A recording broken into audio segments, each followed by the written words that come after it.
Hello student, आजदेखि हामी आफ्नो CFA यानि कि कम्प्युटर फन्डामेन्टल एप्लिकेसनको फर्स्ट च्याप्टर स्टार्ट गर्दैछौँ र आजको फर्स्ट च्याप्टर हाम्रो रहेछ इन्ट्रोडक्सन टु कम्प्युटर सिस्टम र यस च्याप्टरलाई हामी 4-5 भिडियोमा कम्प्लिट गर्नेछौँ र यो भिडियोमा हाम्रो मेन पोइन्ट रहेछ इन्ट्रोडक्सन अफ कम्प्युटर एउटा र the input process output concept second and थर्डमा हाम्रो क्यारेक्टरिस्टिक्स अफ कम्प्युटर छ।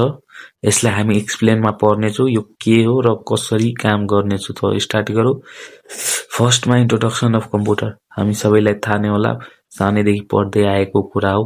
कम्प्युटर भन्नाले के हो? Computer means a computer is an electronic device र यस्तो बच्चामा पढे जस्तो यसमा हुँदैन। यसमा एक्स्ट्रा चिज हामी ब्याचलरमा आएपछि एड गर्नुपर्ने हो र एक्स्ट्रा चिज यस्तो रहेछ। A computer is an electronic device operating under control of instruction storage its own memory that can accept data, manipulate of data according to a specified rule, produce result and store the result for the future use।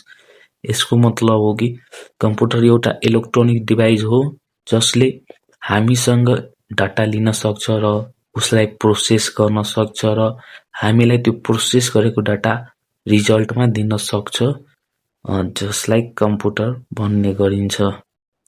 यस्तो सेकेन्डमा हाम्रो the input of process output concept हो र यसलाई हामी यसरी बुझ्नेछौँ कि एउटा कम्प्युटर छ जो पहिला हामीसँग डाटा लिन्छ, सेकेन्डमा प्रोसेस गर्छ ऊ डाटालाई, थर्डमा आउटपुट जेनेरेट गर्ने काम गर्छ र फोर्थमा त्यो डाटालाई आफ्नो फोल्डर या फाइलमा स्टोर गर्ने काम गर्छ,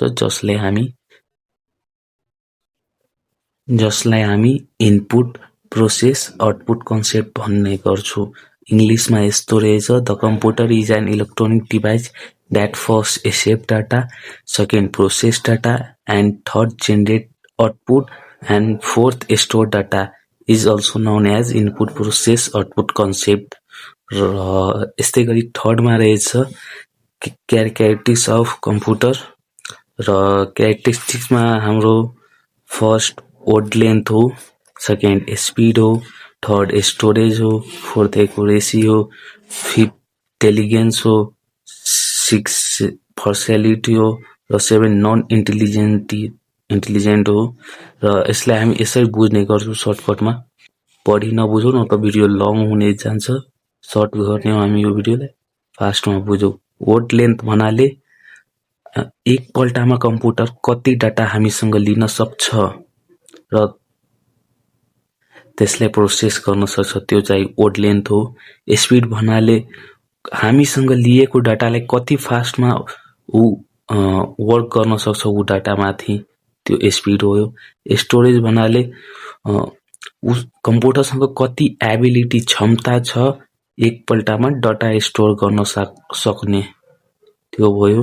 एक्युरेसी भन्नाले विदाउट एनी इरो, कुनै गल्ती नगरिकन हामीलाई पोजिटिभ रिजल्ट दिने हो। र इंटेलिजेंस भने ऊ कहिले नि थाक्दैन, कम्प्युटर कहिले थाक्दैन, कन्टिन्युअसली वर्क गर्दै राख्छ। र भर्सेलिटी भनेको हामीले दिएको डाटा भन्दा बाहिरको कुरा ऊ सोच्न सकिँदैन। र नन इन्टेलिजेन्स मतलब he does not have to, मतलब कम्प्युटरनिर क्षमता छैन कि ऊ आफैले केही कुरा सोचेर त्यो डाटामा इन्ट्री गर्न सक्छ। र आजको यस भिडियोमा हामी यति नै कभर गर्नेछौँ र सेकेन्ड भिडियो हाम्रो अर्को दिन आउनेछ। यदि तपाईलाई यो भिडियो राम्रो लाग्यो भने सब्स्क्राइब गरिदिनु होला, हामीलाई सपोर्ट मिल्नेछ।